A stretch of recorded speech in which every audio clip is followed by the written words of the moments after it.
25 günlükdən uşaqlarla səyahət edirik və bloqumda dəfələrlə bu mövzuda paylaşımlar edirəm və zaten bloqum da bu mövzu üzərindən aktuallaşmağa başlamışdı. Çünki bizim cəmiyyətdə insanlar valideynlərə belə təsir edir ki, uşaqlarla səyahət maraqsızdır, bezdiricidir, zəhlətökəndir və heç bir mənası yoxdur, zaten yadında qalmır.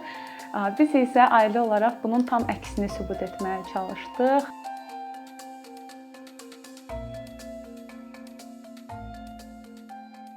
Uşaqlarla səyahət bizim cəmiyyətdə çox da xoş qarşılanmır. Ələlxüsusda uşaqlarla səyahət haqqında məsləhətləri diqqət edərsəniz, heç vaxt uşaqla səyahət etməyən insanlar verir. Zaten işin belə deyək də bu dilemma tərəfi də burada yaranır ki, sual verirsən ki, bəs siz nə vaxtsa uşaqla səyahət etmisinizmi? Cavab yox olur. O zaman etmədiyiniz bir şeyin məsləhətini necə verə bilərsiniz? Aldığınız cavab bu olur ki, evdə başıma oyun açan uşaq mənə çöldə nələr eləməz? Tamam. Bunu o zaman gəlin biraz daha dərindən araşdıraq ki, niyə sizin başınıza evdə oyun açır və çöldə siz niyə belə fikirləşirsiniz? Çünki bizim cəmiyyətdə belə deyək də, stereotip deyərdim mən buna. Stereotip var ki, uşaq çölə çıxmamalıdır. Uşaq bəlli bir müddət, körpədən söhbət gedir burada. Körpə bəlli bir müddət qapalı mühitdə qalmalıdır və buna inanılır ki, daha sonrasında, məsəl üçün 6-7 ayından sonra körpəni mən cəmiyyətə çıxardacağam və o mənim kimi normal reaksiya verməlidir. Belə olanda mən hər zaman soruşuram ki, ilk təyyarəyə minəndə reaksiyanız necə idi? Məndə məsəl üçün belə, wow, o pəncərəsinə baxırdım, bu yerinə baxırdım, o düyməsinə baxırdım və mənə çox maraqlı gəlirdi. Çünki heç vaxt olmadığım bir mühit idi. Və mən sadəcə böyüyəm deyə, özümü kontrol edə bilirəm deyə o wow-mu içimdə yaşayırdım. Ola bilər ki, bir-iki səs çölək də verirdim. Amma bir də düşünün ki, hisslərini kontrol edə bilməyən bir körpə var və onun sizlə ünsiyyət şəkli sadəcə ağlamaqdır və bu körpə ağlamaqla sizə hisslərini biruzə verir. Təbii ki, heç vaxt olmadığı bir mühitdə o körpə ağlayacaq, təbii ki, o körpə narahat olacaq və siz o ağladı, axı evdə belə deyildi.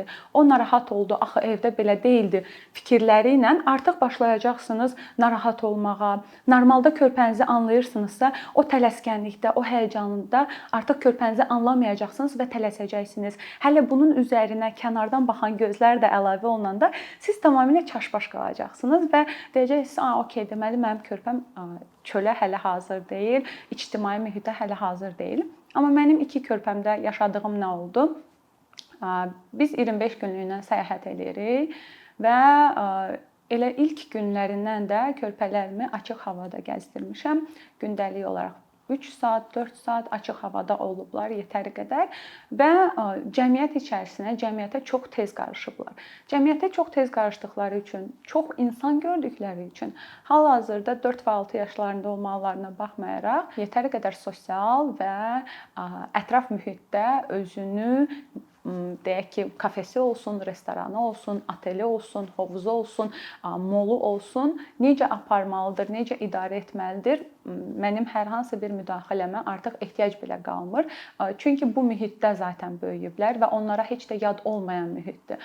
Bir də var ki, təsəvvür eləyin ki, heç vaxt bu mühiti görməyən uşağı bir də bu mühitə salırıq və uşaqdan belə deyək də bizim kimi davranmasını istəyirik, uşaqdan sakit olmasını istəyirik. Bu mümkün deyil sadəcə. Yəni ən azından bir yerdə biz deyirlər özünü başqasının ayaqqabısına qoymaq. Yəni ən azından bir yerdə biz özümüzü həmin insanın yerinə qoymalıyıq. O uşağın yerinə qoymalıyıq ki, bəs biz ilk dəfə bu mühitə düşsəydik, özümüzü necə aparardıq? Özümüzü itirərdik və uşaqlarda bu özünü itirmə, aşırı səs-küy, səsinin yüksəlməsi, ağlama, qışqırma, diqqət çəkmə və bu kimi nüanslarla qeydə alınır. Uşaqlarla səyahətin ən gözəl tərəflərindən biri odur ki, o deyirlər, dostum, deyirlər, qardaşın necə biridir, deyir, yol yoldaşı olmamışam, bilmirəm. Ən gözəl tərəfi odur ki, siz yolda uşağınızı sıfırdan kəşf edirsiniz. Çünki ev şəraitində və yaxud da ki, deyək ki, bağçaya gedərkən və yaxud da ki, hansısa bir qohuma, qonşuya gedərkən və yaxud da sadəcə gəzməyə gedərkən çox da ciddi bir proseslərlə qarşılaşmırsınız əslində. Amma səyahət zamanı o qədər fərqli, maraqlı, gündəlik rutindən uzaq bir proseslərlə qarşılaşırsınız ki, siz artıq uşağınızı bir növ dərindən öyrənmiş olursunuz ki, hansı hallarda, hansı situasiyalara necə reaksiya verə bilər və siz bunun qarşısını necə ala bilərsiniz və yaxud da ona necə dəstək ola bilərsiniz bu mövzuda və yaxud da ki, onun özünün inkişaf prosesində özü necə cavab verə bilər, onu görmüş olursunuz. Bizim səyahətlərimizin ən çox üstünlüyündə durur hikinqlər, yəni bu dağa dırmanmadır, bu meşəyə yürüşlərdir və s.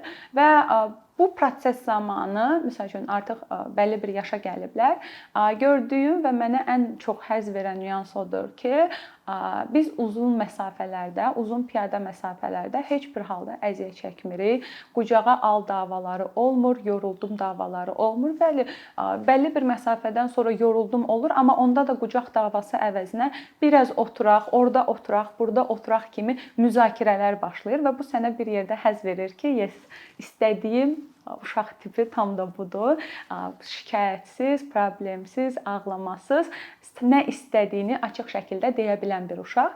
Əslində səyahətlərin belə deyək də görünməyən tərəfinin də tam da bu durur.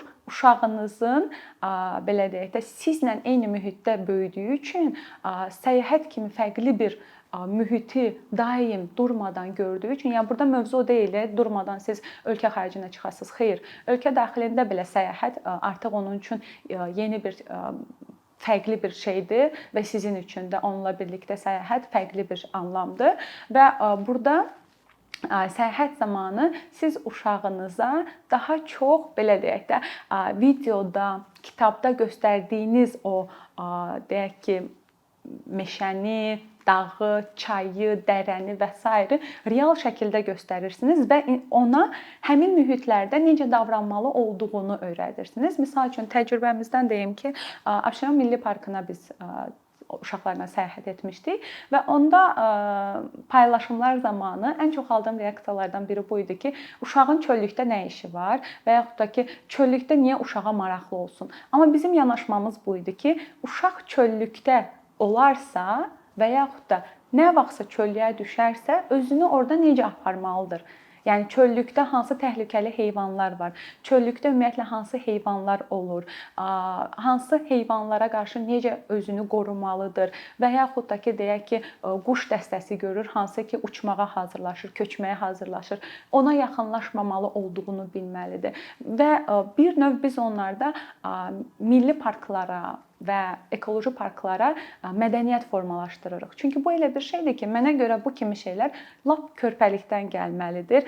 Təbii ki, bəlli bir perioddan sonra özümüz öyrənirik. Məsəl üçün biz özümüz elə bir mühitdə böyüməmişik, daha sonradan öyrənmişik. Amma bir də təsəvvür edin ki, bizim bəlli bir yaşdan sonra öyrəndiyimiz şeyi bizim uşaqlarımız körpə ikən öyrənir və onlar artıq bizdən 1-0 deməzdim, hətta 10-0 da öndə olur. Yəni bizim yaşımıza çatanda artıq məsəl üçün milli parkda necə hərəkət etməli olduğu əvəzinə başqa bir şey öyrənir və bu ona həm də zaman qazandırır. Və məsəl üçün biz buna bu formada yanaşdıq və indiki gördüyüm odur ki, çünki artıq 6 ildir biri ilə, 4 ildir biri ilə səyahət edirik durmadan və gördüyümüz odur ki, həqiqətən də yaxşı ki, ətrafa, hansı ki, heç və uşaqla səyahət etməyibdir, qulaq asmamışıq. Yaxşı ki, hər zaman onlarla səyahət etmişik və bunun sayəsində biz uşaqlarımızda olan sosial inkişafın ciddi tərəflərini görürük.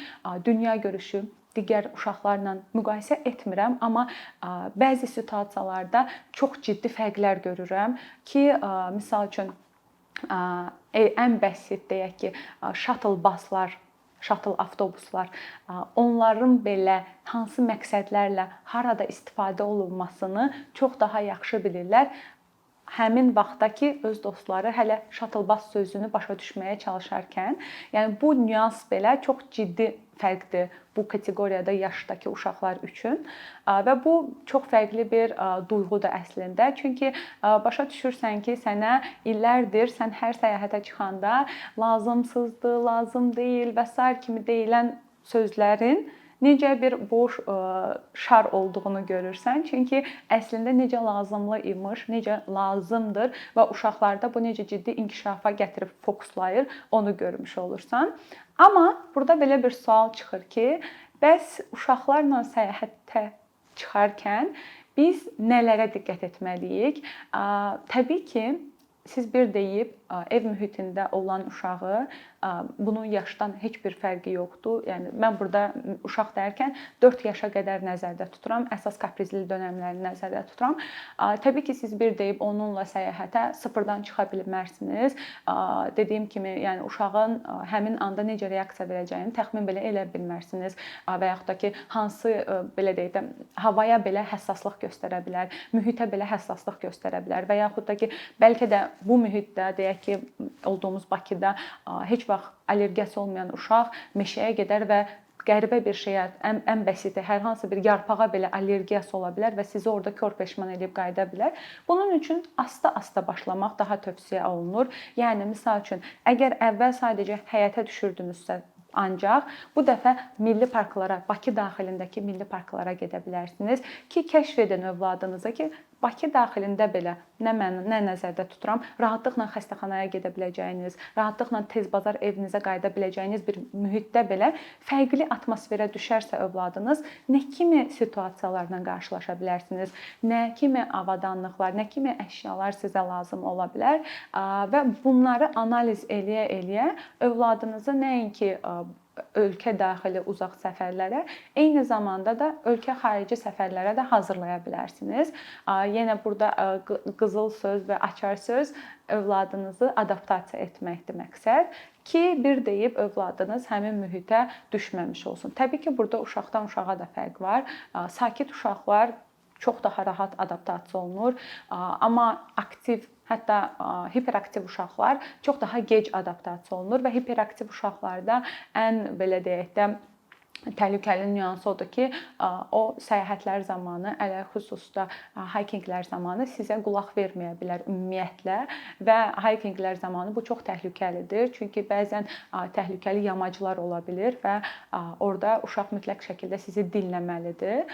Buna görə də uşağı, özəlliklə hiperaktiv uşaqları bu barədə çoxlu danışaraq, çoxlu diskussiya apararaq buna hazırlamaq lazımdır. Niyə hiperaktivlik mövzusuna toxundum? Çünki mənim balacam 4 yaşında olan oğlum hiperaktiv uşaqdır və biz onunla hikinqlərə, birinci hikinqə gedəndə mən şok yaşadım. Çünki heç bir halda qulaq asmırdı, heç bir halda əlimizdən tutmağa təşəbbüs göstərmirdi.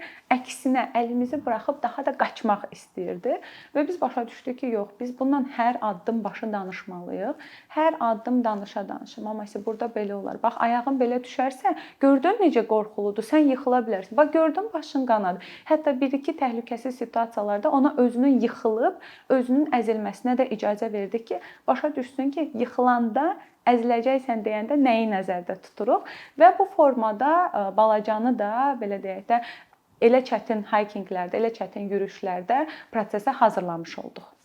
Uşaqlarla səyahətdə ən təhlükəli və çətin səyahət yaş dövrü deyərdim ki, iməkləmə dövrüdür və yeni yeriməyə başlama dövrüdür. Bu hardasa uşaqdan asılı olaraq 7 ayla 12-14 ay arası deməkdir. 7-14 ay arası dövr uşaqlarla səyahətdə ən çətin dövrdür. Buna səbəb isə uşaq ya durmadan iməkləmək istəyir, ya da durmadan yeni addımlar atmaq istəyir və təbii ki, səyahətdə biz çox aktivik, ora getmək istəyirik, buna baxmaq istəyirik, ona baxmaq istəyirik və bu biraz mümkün olmur.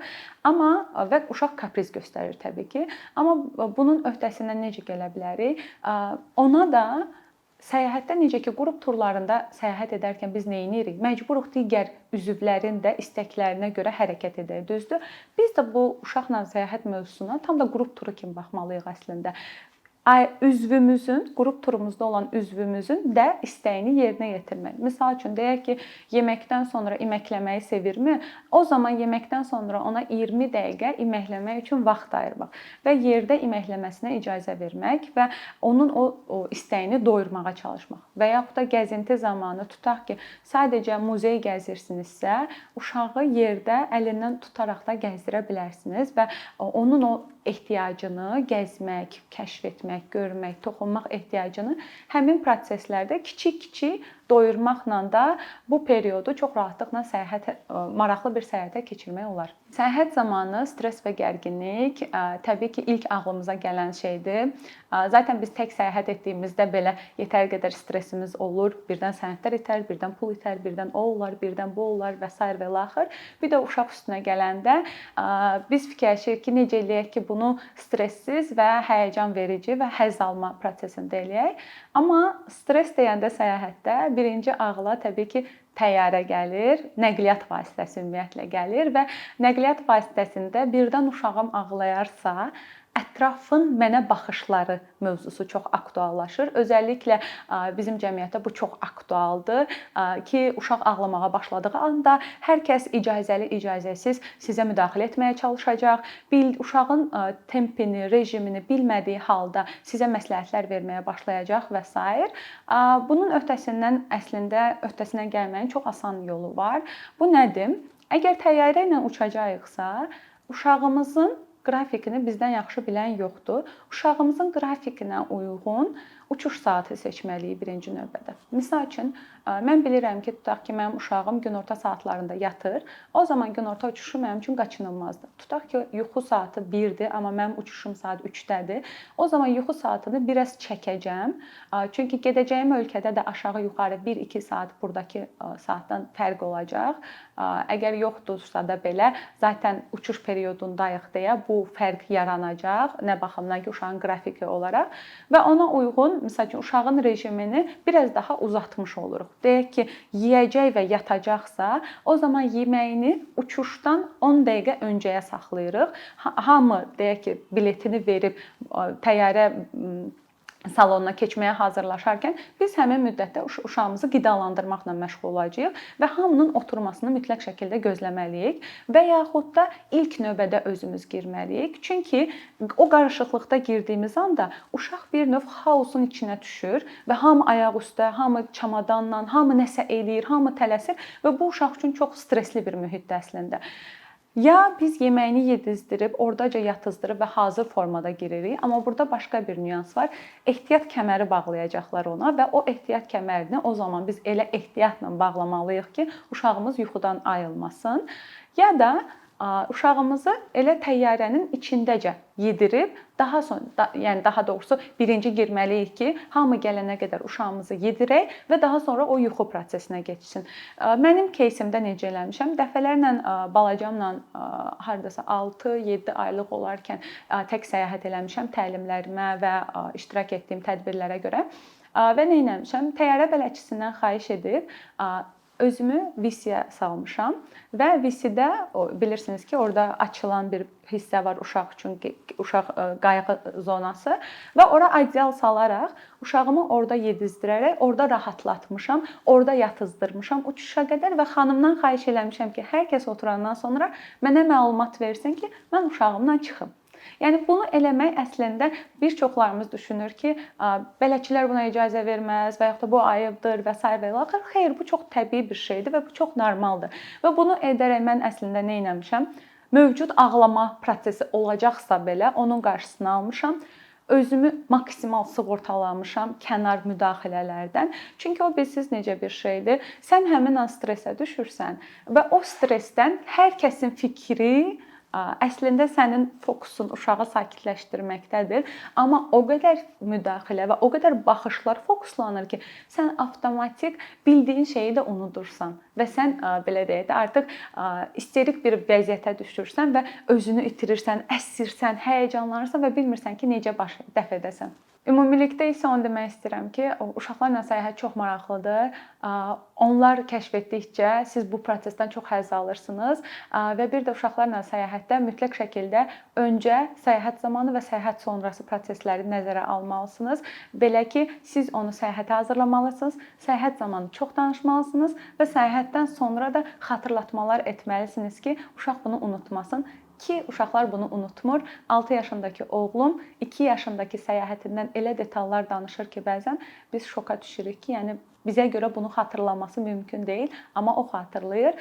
Yəni necə deyirlər, uşaqlarla bol-bol səyahət eləyin ki, onların da dünya görüşü ən azı sizin qədər daha çox olsun. Bir neçə ildir ki, əkinçi olaraq Azərbaycanlı izləyicilərin hər zaman faydalana biləcəyi, keyfiyyətli və ən əsas ödənişsiz kontent hazırlamağa çalışırıq. İndiyədək təqdim etdiyimiz onlarla animasiya və yüzlərlə çəkilişlər tələbələrin, mütəxəssislərin, müəllimlərin və ümumiyyətlə yeni mövzulardan xəbərdar olmaq istəyən çox sayda insanın marağına səbəb olub. Bu illər ərzində hazırladığımız videolar təhsil, texnologiya, ictimai fəallıq, iqtisadiyyat, gender bərabərliyi, ətraf mühit, ifadə azadlığı, hüquq, demokratik inkişaf, mədəniyyət və digər mövzuları əhatə edib. Məqsədimiz çoxlu baxış gətirən deyil, çoxlu fayda gətirən videolar hazırlamaqdır. Amma bu, düşündüyümüz qədər asan deyilmiş. Gördüyümüz iş kifayət qədər resurs, əmək və təbii ki, davamlılıq tələb edir. Bu səbəbdən Patreon platformasından istifadəyə başladıq. Əkinçinin Patreon hesabının populyarlaşmasına çox böyük ümidlərimiz və gözləntilərimiz var. Bəziləriniz Patreon haqda ilk dəfə eşidirsiniz. Əslində, çox sadə izahı olan bir platformadır. Təsəvvür edin ki, siz rəssam və ya musiqiçisiniz. Sosial şəbəkələrdə sizi izləyən, işinizi bəyənən çox sayda insan var. Patreon platforması sizə imkan verir ki, izləyicilərinizin könüllü aylıq ödənişləri sayəsində işinizi davam etdirəsiniz. Sərgi, konsert zallarından asılı qalmayasınız. Amma bu, təkcə rəssam və musiqiçilərə aid deyil. Məsələn, əkinçiyə bənzər fəaliyyətlə məşğul olan bəzi layihələrin 10 minlərlə patronu var. Biz də düşündük ki, nə üçün əkinçinin Patreon hesabı olmasın? Sizin dəstəyiniz sayəsində biz daha çox və daha keyfiyyətli kontent yaratmağa davam edə biləcəyik. Amma bu dəstək yalnız maddi dəstək deyil. Dəstəkçilərimizin sayının artması gördüyümüz işlərin faydalı olduğuna dair əminlik verir. Patreon platformasından istifadə çox sadədir. Hesabınızı açırsınız, sizə uyğun dəstək növünü seçirsiniz və Patreon özü hər ayın ilk günü kartınızdan seçdiyiniz dəstək növünə uyğun ödəniş tutur. Bu qədər. Sonda onu demək istəyirik ki, dəstəkçilərin sırasına qoşulmaq istəyən, amma məhdud imkana görə bunu edə bilməyənlər narahat olmasın. Daha öncə dediyimiz kimi, bizim əsas məqsədimiz daha çox insanın hər zaman faydalana biləcəyi keyfiyyətli və ödənişsiz kontentin yaradılmasıdır. Bunun üçün mütləq patronumuz olmalısınız deyə məcburiyyət yoxdur. Amma imkanınız patron olmağa çatırsa və bizim işimizi bəyənirsinizsə, patronlarımızın sırasına qoşulmağınız bizim üçün çox önəmlidir.